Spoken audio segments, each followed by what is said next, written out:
what's up, guys? So we're here at Endeavor. This is Aaron Giannetti. I'm here with John Grabo.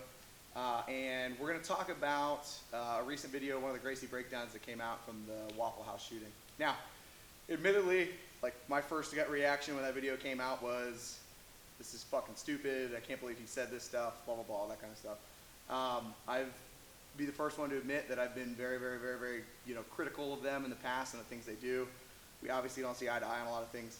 However, I'm also a big proponent of actually having discussions and working things through and realizing that just talking trash back and forth gets nobody anything. So I'd rather open this up for a discussion. So I've been sitting on this idea of a video for a couple of days, and I'm glad I did, because it allowed me to kind of like cable my Dago rage and then actually turn it into something productive. So I really just want to open this up for discussion, why I think the video kind of came off the way that it did, why I don't like the way that it kind of came off. For those of you that don't know or aren't used to our program, we travel around the U.S. teaching things directly with active shooters, hands-on fighting. John runs the medical care section for us, a lot of stuff like that. So this is a program we're pretty passionate about. So knee-jerk reactions happen sometimes, and we like to kind of cable them. So hopefully, the guys from Gracie Breakdown actually see this. Maybe we can open up a conversation. I think it's really cool that they always invite people out to come train with them and that they fly them out. I'd be happy to bring them out here and actually talk about this a little more and maybe share some input, but we'll kind of get to that down the road. So a couple of things before we get into this. We're going to use two guns today that fire what are referred to as simunition training rounds or marking rounds and blank rounds. So we're going to talk about a couple of safety things super fast. And then, more importantly, also talk about a couple of safety things we are not doing that should always be done in standard practice. So, first things first, the rifle that he's going to actually be using is a real AR. However, it has been, the bolt's been taken out. It's been used for sim rounds. So again, you can see the blue belt in there. However, the functionality, some of the stuff we'll be talking about today will allow it. This one will be firing marking rounds, uses projectile. When you use simunition rounds and marking rounds, you should be wearing full body gear, you should be wearing gloves, you should have complete face protection, on-throw protection, and everything. We're negating some of that for various reasons. That is not a good thing in any way, shape, or form. I do not suggest you do this in any way, shape, or form. Admittedly, a bunch of people are going to be pissed that I'm doing it, including a couple of buddies of mine. However, that's just the way it's going to go. But I can tell you, anytime you use marking rounds, you should be geared up, covering your eyes, covering your throat, have long sleeves on. Don't be a tough guy. Let that happen. So there are standard operating procedures when you go through this. However, because this actually functions, we can actually go through and talk about the projectile of the rifle, where it's going, shell casings coming out, all that kind of fun stuff. So keep that in mind as we go through. However, this does not fire any live ammunition. We've checked the room. There's no live ammunition in the room. We've checked both of us. There's no live weapons or live ammunition on either of us. So all of those safety protocols and layers have been put into place. So rifle number one, or weapon number one. Second weapon we're going to use, handgun. Again, built for sim rounds. This one's just going to be firing blanks. This is a Glock that's been converted with a slide to fire blanks. Okay, it'd be nice if I actually racked the slide. Okay, so that's what we're dealing with and working with. Doesn't actually shoot any projectiles, just makes a loud bang bang noise, but allows us to actually work through a couple of things to show some ideas and things. So just keep that in mind. So let's look at what we worked on, or let's look at what the guys from Gracie Breakdown were talking about, right? So right out of the gate, first things first when he comes in, he's talking about this idea of grabbing onto the weapon, controlling the muzzle, which is fantastic right out of the gate. We teach very concept-based, so making sure you don't get shot is rule number one. So he talks about grabbing onto the barrel, making sure that you're getting control of that, and then he talks about this outside leg trip, whether I'm coming from this kind of front o'clock, 1 o'clock angle, or whether I'm coming slightly from the side and I can get a hold of it, whatever it is. So he gets a hold of it, he comes down, outside leg trip, hits the floor, controls the rifle, turns himself back in, and then again he talks about controlling the muzzle and throwing strikes. In theory, there's nothing wrong with that. We're controlling the muzzle, we're putting them onto the floor, limiting their ability to move, and then we're making sure we continue not to get shot, and then we're hitting them. All of those things in theory make a lot of sense. The problem with that is there's things that don't get pointed out in that video that are super important. For instance, if you watch when he makes entry, his weight is really low. It's driving into him as he goes into it. That heaviness of the hips, that positioning of the hips is super important when I'm attempting to go for this outside leg trip. However, there's no mention of that. When he goes to make that outside leg trip, so he gets here, he's got super heavy weight, he goes ahead, he makes the outside leg trip, dropping to his left hip. Watch the right leg as we go to fall. That right leg's got to go back. If the right leg doesn't go back and we just fall to the side and he sits up and pushes into me, now I end up flat on my back and I'm not in a really, really advantageous position to be from the bottom. So one of my biggest issues is all that's kind of set in there when it's kind of laid out is get control of the barrel, go behind outside leg trip, control the muzzle and hit him, right? And yeah, there's a couple other things in there, but there's a lot of big teaching points that are completely missed out of this that can put me in a really bad spot if I am untrained. And I get it. The Gracie Breakdown videos are short, little 2-minute videos. You know, Henner's really good about talking super fast. He's really smooth. He's a good marketer. That's not a bad thing. He's a good businessman. He's a good marketer. However, thousands of people are going to see this video. And if I think it's as easy as grab onto the gun and make this trip, that's a problem. Now, I will be the first one to admit that if for any reason he, specifically, Henner Gracie, is able to get a hold of a gunman and get in contact that close, he could pull this off. He's got years and years and years and years of training and sensitivity and understanding pushes and pulls. The guy's got skills, okay? In any situation where you put me and him completely unarmed and already in clinch range, he's probably gonna whoop my ass. I say probably because I like to give myself the shadow of the doubt. You start implementing weapons and distance and other variables and things can change there, but the reality of it is he's fantastic. This isn't a I'm better than him thing, that's not it. It's about who's watching the video, and that's what I think is really important. And the problem is the majority of people who are watching the video have not put thousands and thousands of reps into this sensitivity for throwing an outside leg trip, knowing where their body should be positioned when they hit the floor so they don't get rolled onto their back, turning in and keeping pressure down, understanding how to control and lever through one side while manipulating and hitting on the other side. So by simply saying, grab onto the barrel, outside leg trip, hold it, and strike, I'm giving a lot of people a small false sense of security, and that's not good. We don't believe it's good, right? Again, hey, it is what it is.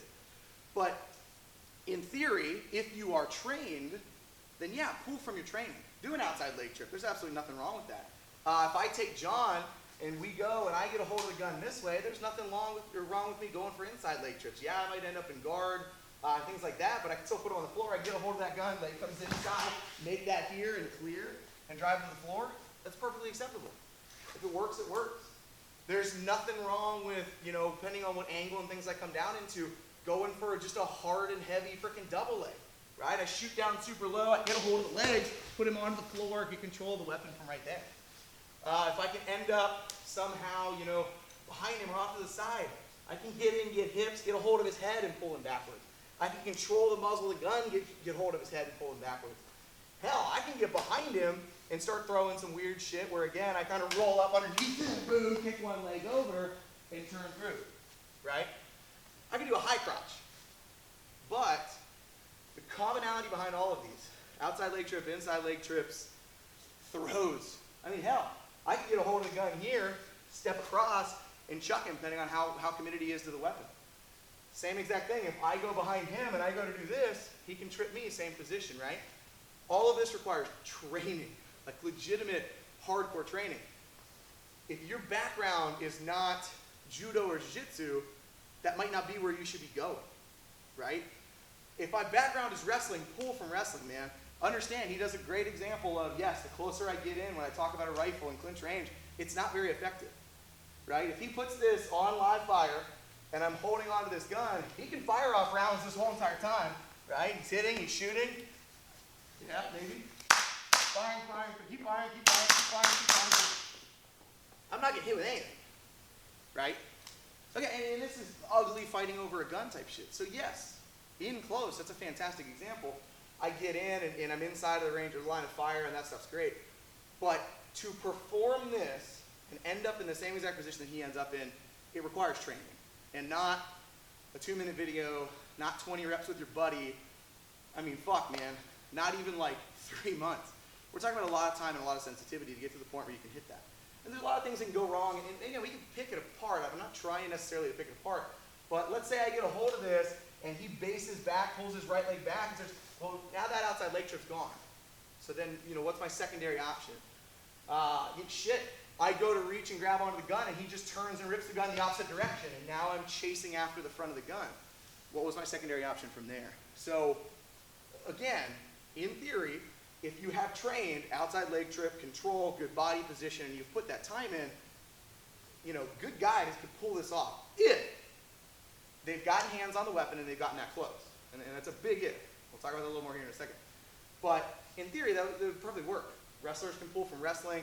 If I get behind him, man, if I can pick his ass up and do just a big old German suplex, back body suplex, and smash him on his head, that's effective. But you have to have the strength, you have to have the size, you have to have the position. All the variables have to be in your favor, and you sure as hell had to have the training up till that point. So the argument with the first two when he's teaching this outside leg trip is not that it theoretically couldn't work. It's that you have to assume that I grabbed onto the weapon, I got into good positions, I understand this kind of hip position he was in, I understand falling to the side, I understand getting my leg out to base, I understand turning my body weight back in, I understand the variables that go into that.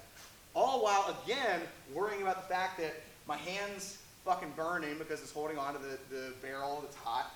If this is firing from this side, shell casings are blasting me in the face as I'm going down into that. We haven't even talked about the fact if he starts fucking fighting back yet, right? So there's a lot of stuff that goes into it, okay? So again, the issue isn't necessarily with the specific technique, it's with teaching a specific technique in general to a large group of people that maybe just don't have that skill just yet, right?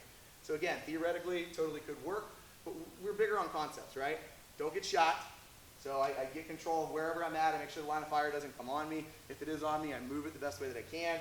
Try to limit his ability to move, put him into a third leverage point. So I push him into the wall, I push him into the floor, whether that's through a takedown or through just tripping and balancing. Once I get there, I want to smash the guy. I want to get the gun out of his hand. I want to do whatever I can.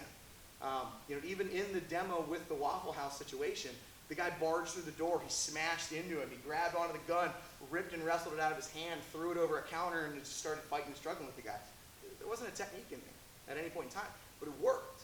It worked because it was gross motor. It was very basic. And the reality situation is, he's been quoted like, he knew he had no other choice. You got to fucking move, right? So you get out there and you get it done. So just keep that in mind. And again, this isn't a I'm better type thing. It's just it's a theory thing. And we're going to go way longer than 2 minutes on this video, and I get that. I know where he's coming from with that. It's a sharp, it's trending, it's a buzz to get it out there. But the reality of it is it just deserves a little more time than that. So now, let's look at this concept of coming from this 7 o'clock angle, right? Now, I'm not a big proponent of gun defenses in general. I have a lot of friends that still teach gun defenses in there. Again, I respect a lot of them. But I'm just not big on gun disarms. Because the reality of the gun disarm as we come up into it is it requires a lot of variables going my way, specifically and particularly. So the one that he shows, this idea that I get a hold of the gun from under here, I step out, turn, pivot the gun down, and make my take away my disarm from that position.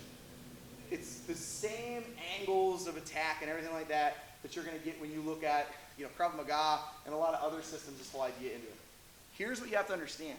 Any of these situations where I'm strategically grabbing onto the gun could turn very bad very quickly by him just reacting. The second he sees me, if he turns away from me, I lose those positions. He crunches down. I can't get my arm underneath. All right? I can't get my hand up over top properly to get into that. That becomes a problem if the only thing I have given them from 7 o'clock is this very specific technical piece that involves fine motor movement and good variables, right? A couple other issues that come with this. One of the things that he states in there is the best time to do this would be when you notice that they're reloading or having a malfunction issue or addressing a malfunction.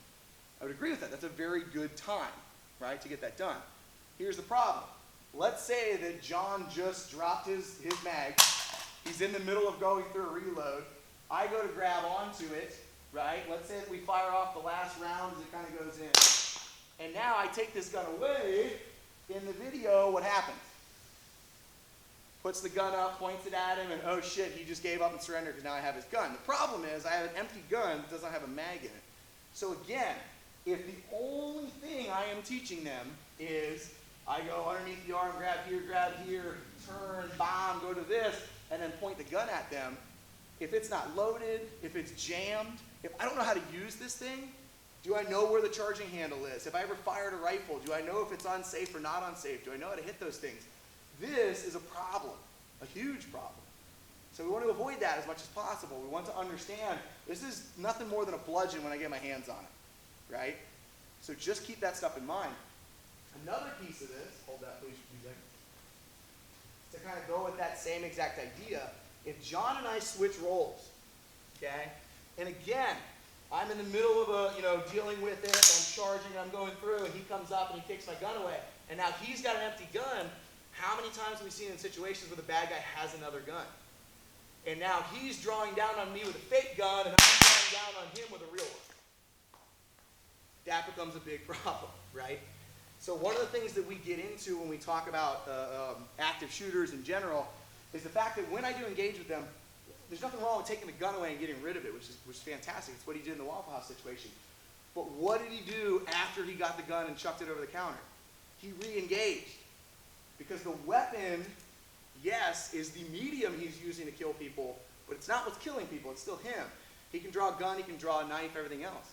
One of the examples that they give in that video is the Spencer Stone situation, the train attack that went on in Paris. What happened in that? That guy had a rifle, he had a handgun, he had a box cutter, he had a hammer, and he had gasoline. They took away his rifle, he pulled a handgun. They took away his handgun, he drew a box cutter. Spencer got cut up pretty bad in that situation with a box cutter. Because until I stop him, he's not done. So when we get into it, let's say that magically you were able to pull this defense off. I get into it and I take this away. I'm not done because I have the gun. I sure as hell can't just point it down and draw it on him. I might need to hit him with it. I might need to just get rid of it and not start hitting with it. Or I might need to just turn and frickin' book it. Okay? But the concept of taking the gun away and then turning it on to them, not knowing whether it has ammo, it's operational, or I even know how to function it, it's a big training scar in the martial arts industry in general. Krav Maga guys fuck that one up. You know, reality-based training guys fuck that one up. And it's, hell, I used to teach it, right? But you kind of learn the more you get around these things.